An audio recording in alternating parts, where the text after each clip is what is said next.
जय संकट मोचन तारनहार गुरु विमर्श की जय जय जय।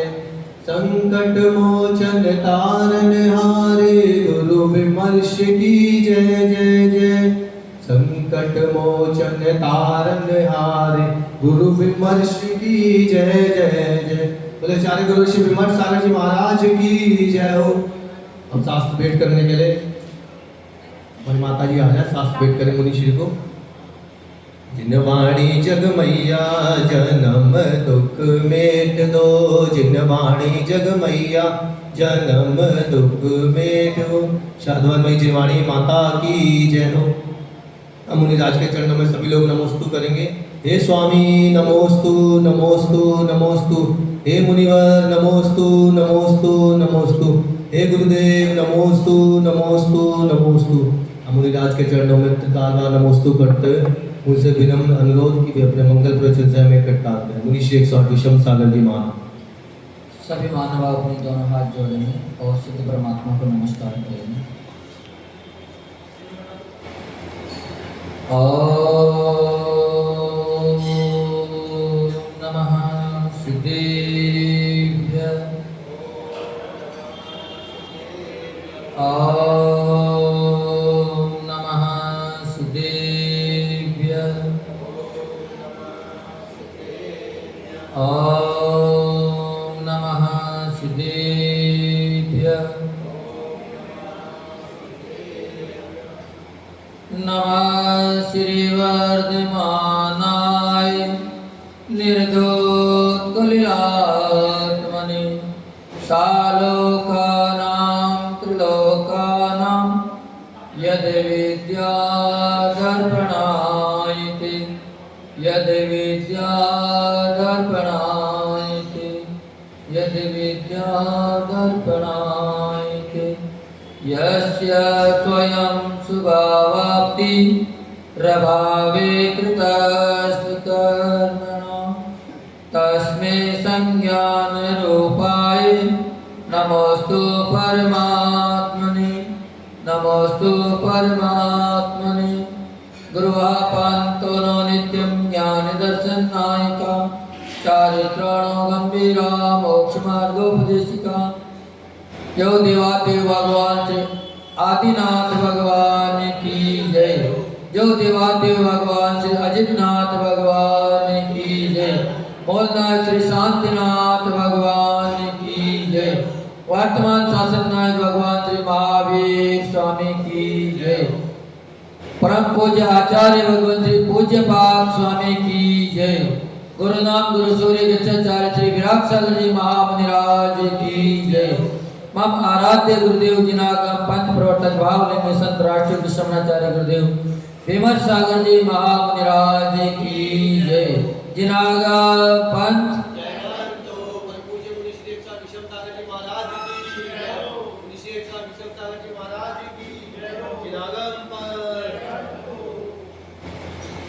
संसार शरीर भोगों में उलझा प्राणी संसार शरीर भोगों में उलझा प्राणी जीवन व्यर्थ गमाता है आत्म में रमने वालों को। संसार इंद्रजाल सम नजर आता है निज आत्म का रस चखने वाले हो आनंद मनाए रे।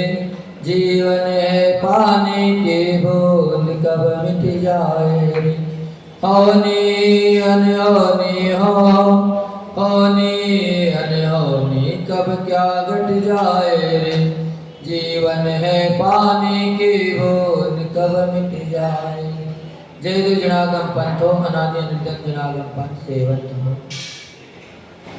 है भव्य आत्माओं, अपन सभी प्रतिदिन भगवान महावीर की देशना सुन रहे हैं और कोई न कोई आत्मोत्थान का उपाय सूत्र अपन प्रभु की देशना से जान रहे हैं। आचार्य भगवान पूज्य पाद स्वामी अपने चिंतन मंथन से रोज नवनीत निकालते हैं और उसको तपाकर घी के रूप में अपने लिए परोस रहे हैं। तो आज एक नई कारिका में आचार्य भगवान बता रहे हैं, कल बताया था कि जो जो सुलभ वस्तु भी निसार प्रेत होते जाते हैं, कब? जब तत्वों में अपना चिंतन आ जाता है, तत्वों में आनंद आ जाता है, तत्व स्वरूप में आनंद आने लग जाता है, तब सुलभता से प्राप्त हुई वस्तु भी निसार लगने लग जाती है। उसी को आधार लेके एक नई कारिका आज बता रहे हैं। क्या बता रहे हैं? तो आचार्य भगवान कह रहे हैं, निशाम यति निशेष मिंद्रजालोपम जगत स्प्रेत आत्मलाभाय गत्वान यत्रा आप्यते। यह समस्त संसार कैसा है? काल्पनिक है, इंद्रजाल के समान है, स्वप्न के समान है।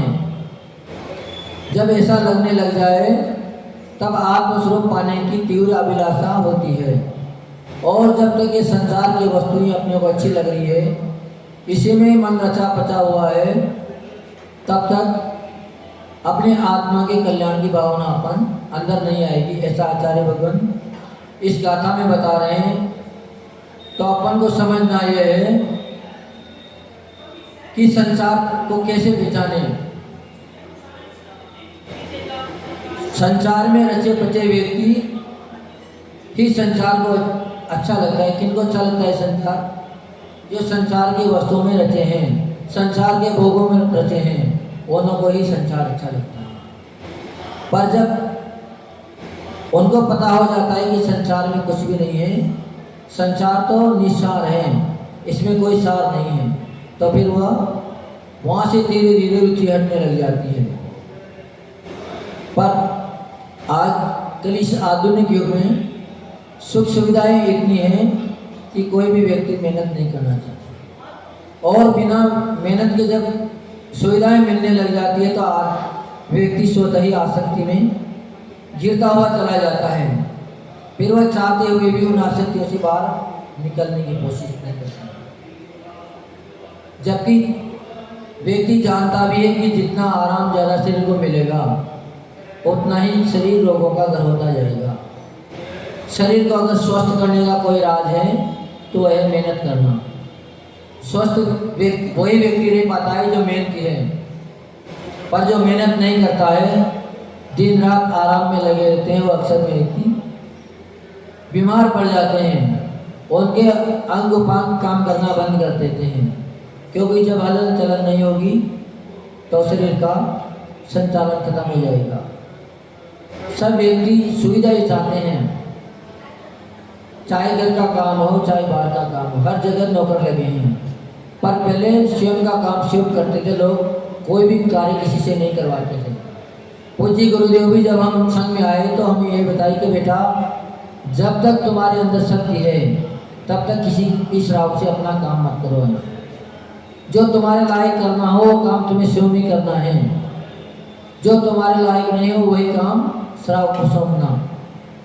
पर जब चार व्यक्ति जुड़ जाते हैं, चार भक्त बन जाते हैं, तो चाहे उठने का काम हो, आसन का काम हो, चाहे लघुसन का भी क्यों नहीं जा रहे हो, अपना कमंडल उनको पकड़ा देते हैं। अक्सर ये बातें देखने में आती हैं। पर गुरु महाराज स्वयं जब प्यार करते थे तो खुद का कमंडल खुद ही लेकर चलते थे, बल्कि 10 किलोमीटर का प्यार भी क्यों न हो। जब हमने ये बातें देखी तो हमारे भी समझ में आई। कब समझ में आई? जब लंबा प्यार हुआ और गुरु महाराज ने आदेश कर दिया कि कोई भी किसी भी श्रावक को कमंडल नहीं देंगे, तो थोड़ी सी देर में ही हाथ दर्द करने लगे। जबकि वजन कितना था? मात्र 1 किलो, 1.25 किलो, ज़्यादा से ज़्यादा होगा तो 1.5 किलो, इससे ज़्यादा कमंडल में वजन नहीं था। जबकि घर पे थे तो 20-20 किलो वजन भी दोनों में कोई परेशानी नहीं आती थी। पर यहाँ परेशानी क्यों आने लग गई कि यहाँ पूरे दिन 100 ग्राम वजन भी हाथ से उठाने का कभी काम नहीं पड़ा। तो हमेशा अपने को अगर स्वस्थ रहना है तो इन बाहरी प्रलोभन से अपन बचें। जितना जितना अपन इनको सुविधाओं को अपनाते जाएंगे उतना ही अपन आसक्ति में घुलते जाएंगे, अपने उतने ही बीमार होते जाएंगे। फिर अपन चाह भी लें काम पर काम करे तो भी काम नहीं कर पाता। अगर कोई जवान व्यक्ति है, किसी की अगर उसको चौकीदारी की नौकरी मिल गई, 5 साल उसने चौकीदारी की नौकरी कर ली, फिर अगर वो नौकरी छूट जाए, उसे कहें कि तुम्हें भैया खेत पे जाना पड़ेगा, मेहनत करनी है, तो क्या वो मेहनत कर पाएगा? नहीं। पर जब उसको ज्ञान हो जाता है कि ये कार्य अपने लिए नुकसानदायक है, तो वह व्यक्ति समझ जाता है। तो आचार्य भगवान यहाँ एक जादूगर का उदाहरण दे रहे हैं कि ये संपूर्ण जगत, ये संसार इंद्रजाल की तरह है। जैसे कोई जादूगर आता है, इंद्रजाल ही आता है, आप लोगों ने सभी ने उसे देखा ही होगा, क्योंकि पहले आते थे, अब आजकल तो बंद से हो गए। आजकल सबका स्थान मोबाइल ने ले लिया, सब मोबाइल में देखते हैं। पर पहले जादूगर आते थे तो नजरबंदी का खेल दिखाते थे, तो जो जो व्यक्ति उनकी सीमा में आ जाते थे उनको वही वस्तु दिखती थी। वो अगर मिट्टी उठा के हाथ में रख देते थे, पूछते थे कि भैया तुम्हें क्या चाहिए, तो अगर बच्चा कह देता था कि हमें पैसे चाहिए, तो मिट्टी भी तुरंत पैसा बन जाती थी। कोई कह देता है कि हमें तो इस थैले में कबूतर देखना है, तो वह थैले में जबकि कुछ होता नहीं था, थैला तो खाली था, खाली करके उलट के बता देता था वह, पर भी देखने वालों को उसमें से कबूतर उड़ते हुए नजर आते थे। तो ये क्या था? इंद्रजाल था, यानी कि काला जादू था। वास्तव में वे बातें नहीं थी। ऐसे ही यह संसार है। व्यक्ति जब तक इस संसार में रचा पचा हुआ तो रहता है, तब तक ये पूरा संसार इंद्रजाल की तरह लगता है। सबको उसमें आनंद आता है। सभी सोचते हैं कि जितने भी परिवारजन हैं ये अपने सहयोगी हैं, पर जब कोई घटना अपने जीवन में घट जाती है, कोई बात बन जाती है और पता लगता है कि किसी ने अपना साथ नहीं दिया, तब फिर समझ में आती है कि ये सब स्वार्थी थे, ये तो मात्र अपने स्वार्थ के लिए अपने पीछे लगे हुए थे। और वास्तविक में संसार ऐसा ही है, क्योंकि इंद्रजाल के अंदर वो इतनी खूबी होती है को जो चाहे जो दिखा सकता है। अब जब अगर वो नोटों की गड्डियाँ दिखा रहा है, तो फिर क्यों भीख मांग रहा है? वो घर बैठे ही नोट मंगा ले और अपना काम कर ले। पर वो तो मात्र एक भ्रम था, कल्पना थी, काले जादू से वो दिखा रहा था, पर वास्तविकता उसमें कुछ भी नहीं थी। ऐसा होता तो फिर उसको कभी भी भीख मांगने की जरूरत नहीं पड़ती। ऐसे ही आचार्य भगवान कह रहे हैं कि जितना भी संसार आपको दिख रहा है, जितनी भी सुख सुविधा दिख रही है, ये सब उस इंद्रजाल की तरह है। ये अंत समय में आपको धोखा देने वाली है। ये कोई भी आपको सुख नहीं देगी, केवल आपको भ्रमित करेगी। और अपन सभी लोग भ्रम में ही फंसे हैं। अपन सब सोचते हैं कि ये जो इष्ट मित्र हैं, रिश्तेदार हैं, ये अपना सब भला करेंगे, पर भला करने वाले कोई भी नहीं। पर अपने संसार में जब रखते रहते हैं तो अपनी वस्तु की महिमा किसी को नहीं आती है। अपने पास जो रत्न हैं उनकी महिमा किसी को नहीं। हर आदमी दूसरे की पहचान करने में लगा है। अपनी पहचान करने में संसार में कोई भी नहीं लगा है। एक दृष्टांत आता है कि एक नगर में एक शेठ थे, वैसे बड़े व्यापारी थे, उनके यहाँ कोई किसी बात की धन दौलत की भी कमी नहीं थी, पर फिर भी व्यक्ति यही सोचता है कि जितना ज़्यादा हो जाए उतना ही ठीक है, कोई भी संतुष्ट होना नहीं चाहते। तो उन्होंने भी परिवार के सामने बात रखी कि अब हम विदेश जाना चाहते हैं और वहाँ थोड़ा सा विशेष व्यापार करना चाहते हैं ताकि थोड़ी दम संपत्ति की बढ़ोतरी हो जाए। सबने समझाया कि भैया अपने को पास तो किसी बात की कमी नहीं है, एक पीढ़ी नहीं 4 पीढ़ी भी अगर निकल जाएगी तभी अपने धन संपत्ति की कमी नहीं आएगी, तुम क्यों परेशान हो रहे हो? तो बोले कि भैया खाली बैठ नहीं सकते, कुछ ना कुछ तो हमें करना ही पड़ेगा। खाली बैठने से अच्छा है हम व्यापार करने के विदेश में निकल जाए तो कुछ शरीर की मेहनत भी हो जाएगी और साथ ही साथ कोई नफा भी मिल जाएगा। जब नहीं माने तो सेठ जी विदा हो गए, विदेश में पहुंच गए। वहां जाकर उन्होंने खूब व्यापार किया, धन संपत्ति इकट्ठी करी। पर जब आने का समय हुआ तो सोचने लगे कब इतनी धन संपत्ति को हम कैसे ले जाएंगे, क्योंकि पुण्य का योग था तो उसको मिला भी कुछ। अगर पुण्य का योग नहीं होता तो जो साथ ले गए थे वो भी निष्फल चला जाता, वो भी दिवाले में चला जाता। लेकिन उनको बहुत नफा मिला, बहुत संपत्ति अर्जित करी उन्होंने। पर अभी चिंता में लगे हैं कि अभी सारी संपत्ति को अपने देश ले जाएं तो कैसे ले जाएं, क्योंकि थोड़ा बहुत माल उनके पास नहीं था। तो उन्होंने सोचा कि सब माल को बेचकर एक कीमती रत्न खरीद लिया जाए ताकि जेब में रख के अपन ले जा सके। वहाँ जाके इसको वापस बेच देंगे और इसे अपना कारोबार फैला देंगे। जब ये बात उनको समझ में आ गई तो उन्होंने ऐसा ही किया। पूरी संपत्ति बेचकर एक बहुमूल्य कीमती एक रत्न खरीद लिया, एक डब्बी में रख लिया। उस डब्बी को वो अपने पास रखता था। उन्हीं के संपर्क में एक आसपास आता हुआ एक व्यक्ति था, वो बड़ा ठग था। उसने देख लिया था कि सेठ जी के पास बहुत सारा धन है और अभी अपने देश जाना चाह रहे हैं, तो अब सारा माल तो ले जा नहीं रहे हैं।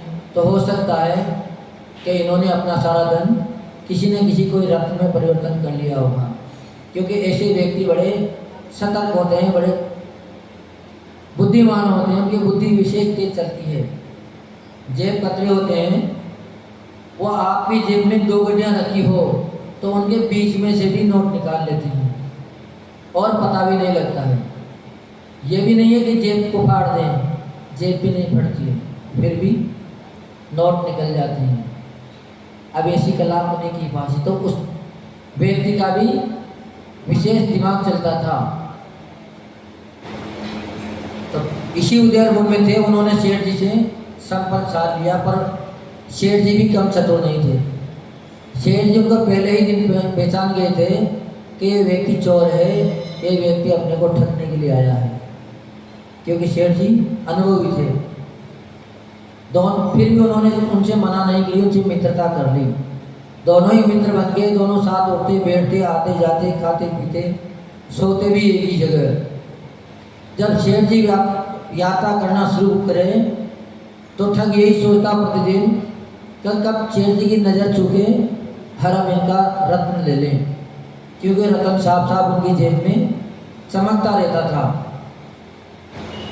पर अब दिन में तो ले नहीं सकता, क्योंकि दिन में तो सेठ जी सचेत रहते थे, आंखें खुली थी, सामने कैसे उठाए, कैसे जेब में आ डाले। तो रात का इंतजार करता कि जब सेठ जी सो जाएंगे तब हम इस रत्न को ले लेंगे। और दोनों ही पैदल यात्रा कर रही थी। अब जब पड़ा हुआ था तो सेठ जी तो थकान के मारे उनको नींद जल्दी आ जाती, पर सेठ जी क्या करते, अपना रत्न निकाल के चोर के झोले में डाल देते और बड़ी मस्ती से सोते। चोर पूरी रात सेठ जी के कपड़े देखते, चेक करते, उनकी थैला देखते, पर उसको कुछ भी मिलता नहीं था। एक दिन ऐसा हुआ, 2 दिन हुआ, 3 दिन हुआ, ऐसे करते करते उनका ग्राउंड भी नजदीक आ गया। पर चोर को कोई भी, वो सोचता है कि सेठ जी के पास दिन में रत्न दिखता है, रात में कहाँ चला जाता है, जबकि सेठ जी के बदन पर तो इतने कपड़े भी नहीं रहते हैं, मात्र एक अंगूछा ओढ़ के सेठ जी सोते हैं। तो बड़ा आश्चर्य था, जबकि चोर छोटा मोटा नहीं था। जब वो थक चुका, जब लास्ट में सेठ जी का गाँव ही नज़दीक आ गया, पहला पड़ाव था, उस दिन भी उसने खूब कोशिश करी, उस दिन में उनको कोई सफलता नहीं हुई। तब सेठ जी से बोला कि सेठ जी, जब हमने आपसे मित्रता करी थी तो क्या आपको हमारा पता नहीं था कि हम कौन हैं? तो सेठ जी बोले कि उसी दिन हमें तो पता लग गई थी कि तुम एक ठग हो, चोर हो। पर हम ऐसे वैसे चोर भी नहीं थे, हमारे अंदर वह कला थी कि अगर कोई आँख में काजल भी आ जाए तो उस काजल को भी हम निकाल लाए। इतनी बड़ी हमारे पास कला है। आज तक हम चोरी में फेल नहीं हुए, हमने अच्छे अच्छों को ठग लिया। पर आपके पास ऐसा कौन सा जादू है कि जो रत्न जो हीरा दिन में दिखता था वो रात में कहाँ गायब हो जाता था, कि आप अपने पेट में रख लेते थे उसको, जो हमें दिखता नहीं था। तो ऐसी बात नहीं है, वो तो हमारे पास ही रहता था, जहाँ अपन सोते थे वहीं वो रखा रहता था, कोई छुपा के भी हमने नहीं रखा था। तो कि शेठ जी आज ही हम आपको अपना गुरु बनाते हैं, आप हमें ऐसी कोई बात बता दो कि आप उसको वास्तव में रखते कहाँ थे। तो शेठ जी ने बताया कि भैया ये संसार है, ये अपने को पहचानने में नहीं लगा है, ये दूसरों की पहचान करने में दिन रात लगा है, दूसरों की रक्षा सुरक्षा करने में लगा है, लेकिन अपनी सुरक्षा एक पल भी नहीं करना चाहता। तो मैंने उसी दिन तुम्हें पहचान लिया था। तो व्यक्ति की भ्रांति होती है कि वो अपने को नहीं देखते हैं, हमेशा ही दूसरे व्यक्तियों को देखता है। तो जब मैं सोता था तो मैं रतन को निकाल के तुम्हारे झोले में डाल देता था। क्यों? क्योंकि अपनी तलाशी कोई भी नहीं लेते हैं, अपनी तलाशी कोई भी व्यक्ति लेते नहीं है। और जब सुबह उठता था तो तुरंत तुम्हारे झोले में से निकाल के अपनी जेब में ले लेता था, क्योंकि सुबह उठते तुम अपना झोला संभालोगे। तब चोर को समझ में आए पर शेठ जी का वास्तव में इतने दिमाग वाले थे कि उन्होंने उस साथी चोर को भी मार दी थी। पर अपन इतने बुद्धू हैं कि अपने को सारा काम सामने स्पष्ट दिख रहा है, पल पल में अपन धोखा दे रहे हैं, पल पल में दिख रहा है कि फला रिश्तेदार अपने को स्वार्थवश ठग रहा है, अपनी संपत्ति लूट ली, पर फिर भी अपन नहीं समझ पा रहे हैं। अपन किनको समझ रहे हैं? अपना इस संसार के सब धन दौलत को ही अपना समझ रहे हैं, सोच रहे हैं कि इनसे ही हमारा कल्याण होगा। जबकि बात क्या है कि संसार में अगर कोई सच्चा साथी है तो कौन है? धर्म ही सच्चा साथी है।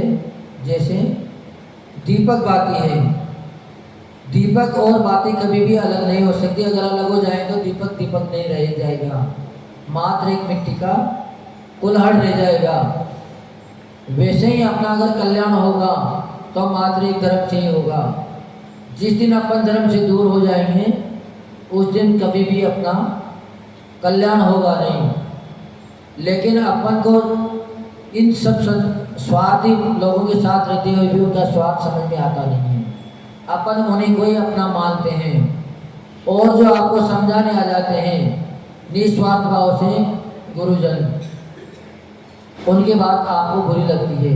अगर आपसे कह दिया जाए कि घर में कुछ भी नहीं है, मंदिर में रहा करो, स्वाध्याय करा करो, इससे आपका कल्याण होगा, तो आप उनसे तुरंत बोल देते हो कि इतना तो हमारे पास समय नहीं है, हमें बच्चों को स्कूल छोड़ना है, दुकान जाना है, व्यापार करना है, दुनिया भर की अपन बातें बता देते हैं।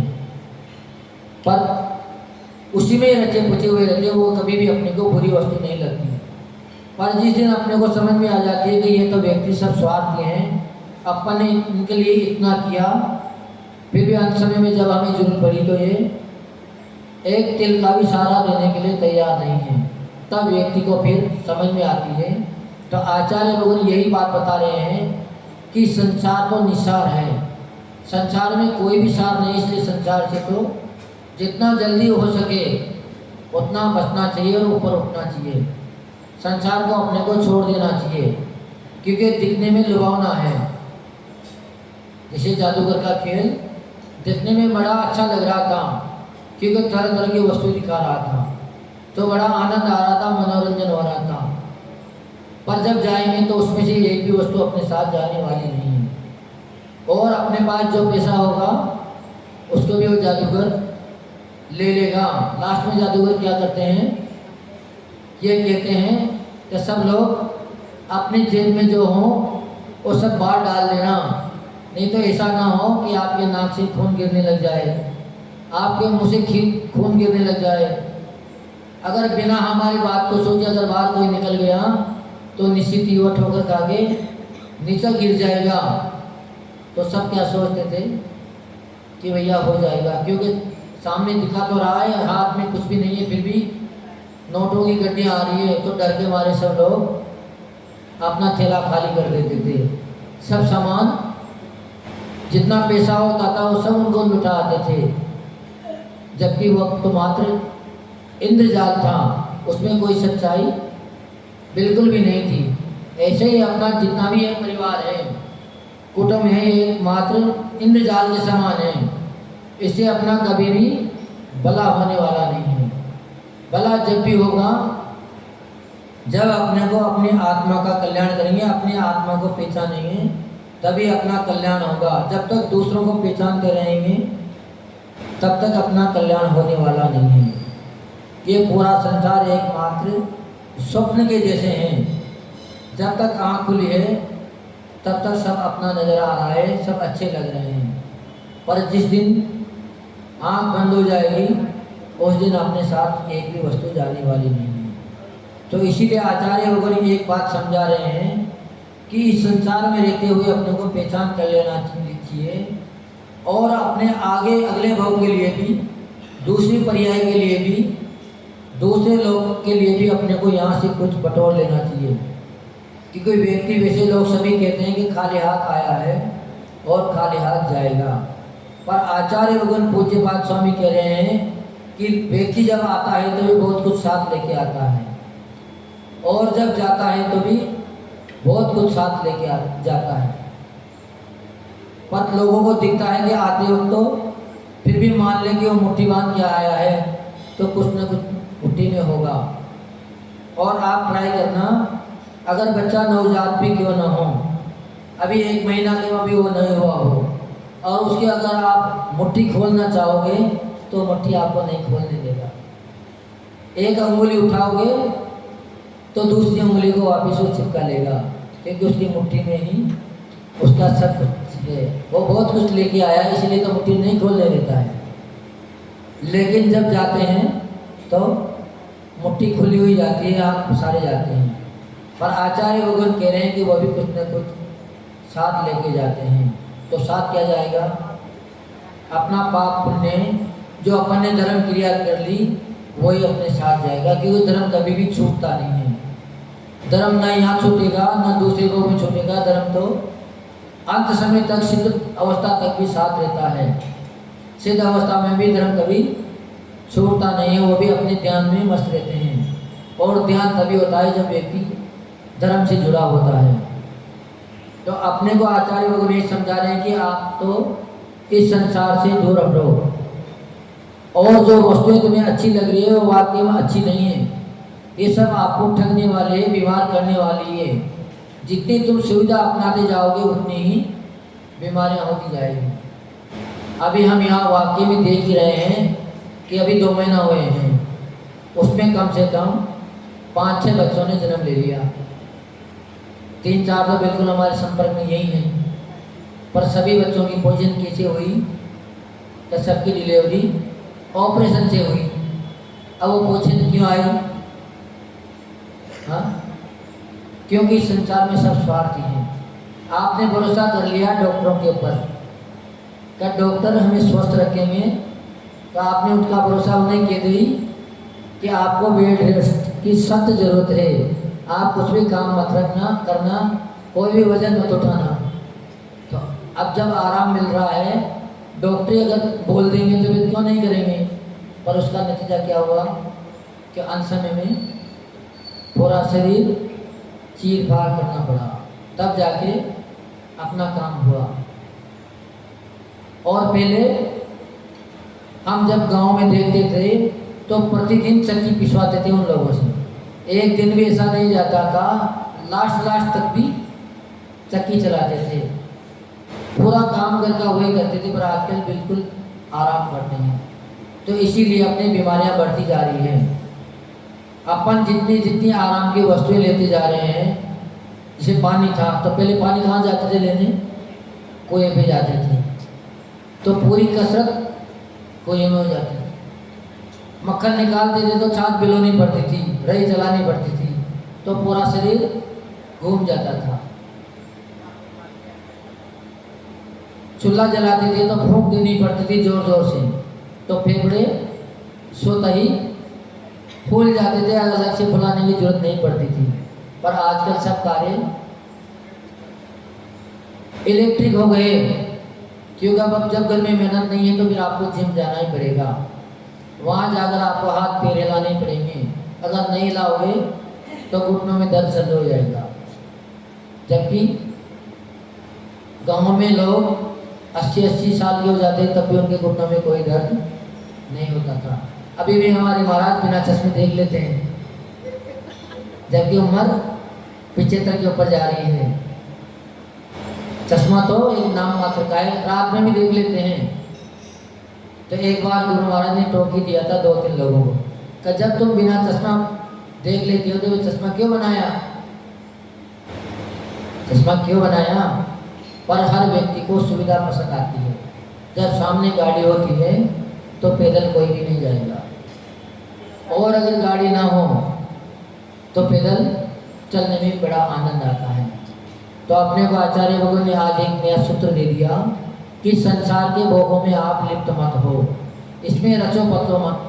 जितने आप इसमें रास्ते पसते जाओगे उतनी आपकी दुर्गति का कारण बनता जाएगा, और आपकी फिर कभी भी उन्नति नहीं होगी। और जितना आप इसको छोड़ते जाओगे, अपनी निज आत्मा की पहचान करते जाओगे, उतनी ही आपको इनसे अरुचि बन जाएगी। जब इन भोगों से अरुचि बन जाएगी तो निश्चित ही आपका कल्याण हो जाएगा। और कल्याण वास्तविकता में तभी होता है जब अपन इन भोगों से बाहर निकल जाते हैं। जब तक भोगों की आसक्ति रहेगी, शरीर में आसक्ति रहेगी, तब तक अपन कल्याण नहीं कर पाएंगे। तो आचार्य भगवान ने एक नया सूत्र दे दिया कि सब लोग प्रतिदिन मेहनत करें। यह नहीं कि हर काम में पोछे वाले भी लगा ले, बर्तन वाले भी लगा ले, खाने बनाने वाले भी लगा ले। मात्र कौन बची अब तो मुंह में ग्रास देने वाली बची है। ये सब चीज़ें हम यहीं देख रहे हैं। सब सुविधा घर में लगा रखी है, काम करने का कोई काम नहीं है। अर्पित कहते हैं कि महाराज जी हमारा तो घुटनों में दर्द होने लग गया, अब घुटने में दर्द होगा तो क्या हो जाए। ऊपर चढ़ना है तो ऐसी लिफ्ट लगा रखी है। अब जब हाथ पैरों में मोमेंट ही नहीं होगा, खून का संचार ही नहीं बनेगा, तभी बीमार तो होना ही है, दर्द तो होना ही है। हम लोगों ने त्याग क्यों कर दिया कि जितने जब तक घुटनों में जान रहेगी तब तक साधना हो पाएगी, तब तक यात्रा हो पाएगी। और आदत बन जाती है तो फिर कितनी भी उम्र हो जाए तब भी व्यक्ति चलता रहता है। पर जब रुक जाते हैं तो फिर चलना बड़ा दुश्वार हो जाता है। इसलिए जितनी भी शांतता की सुविधा की वस्तुएं हैं उन सबका त्याग आचार्य भगवंतों ने पहले ही शास्त्रों में लिख दिया कि अगर इस मार्ग में चलना होगा तो ये सब तुम्हें त्यागना पड़ेगा। क्योंकि जितना तुम इनको त्यागते जाओगे उतने ही आत्मनिर्भर हो जाओगे। और आत्मनिर्भर जो व्यक्ति हो जाता है वो कभी भी बीमार नहीं पड़ता है। जो गाड़ी अलवार होते हैं आपने यहाँ भी देखे होंगे, उनके पतले पतले से बच्चे होते हैं, वो भी बिल्कुल कहाँ सोते हैं, तुम्हारे इसे मकान में नहीं सोते हैं।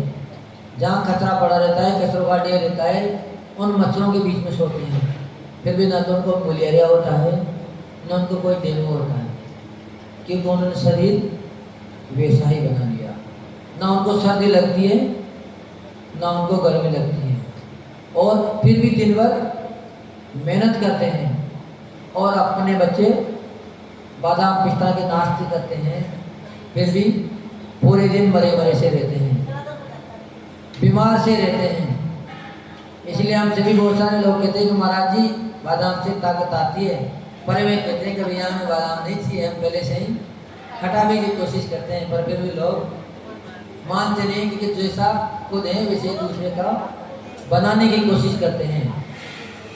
कोई व्यक्ति अगर काम भी घर में करता होगा तो दूसरा व्यक्ति कहेगा कि तुम काहे को मेहनत करते हो, तुम्हारे पास सब कुछ है, 2 नौकर लगा लो। पर नौकर लगाने से अपन बीमार हो जाएंगे, दूसरे की पहचान करने से अपना कल्याण नहीं होगा। तो अपना स्वयं का काम स्वयं करें, कभी भी दूसरे के इसमें ना रहें और अपनी पहचान बनाएं। कभी स्वार्थी लोगों के बीच में ठगवे में ना आए, उसकी पहचान करना सीखे। जिस दिन पहचान हो जाएगी उस दिन आप कल्याण मार्ग पे आगे बढ़ जाओगे, मोक्ष मार्ग पे आगे बढ़ जाओगे। पर अभी जब तक उनके मोह माया में फंसे रहोगे तो आपका कल्याण होने वाला नहीं है। परम पूज्य राष्ट्रीय की समझदारी गुरुदेव पेमत सागर जी महामुनि राज की जय। बोले मुनि श्री 108 विषम सागर जी महाराज की जय हो, समस्त मुनि राजों की जय हो। आज हमने संसार की विषम परिस्थिति कि देखने में तो लग रहा है कि संसार हमारे अनुकूल है, लेकिन है इसका उल्टा, जो कि हमने मुनि श्री के मुख से अभी जाना। सभी लोग जिनवानी के लिए खड़े हो जाएं। जावानी के ज्ञान से तुझे लोकालोक, सोवाणी मस्तक नवावे सदा नवावे शीर। हे जिनवाणी भारती चोद दिन रहे, जो तेरी शरण आ गए सो पावे सुख चैन। नवानो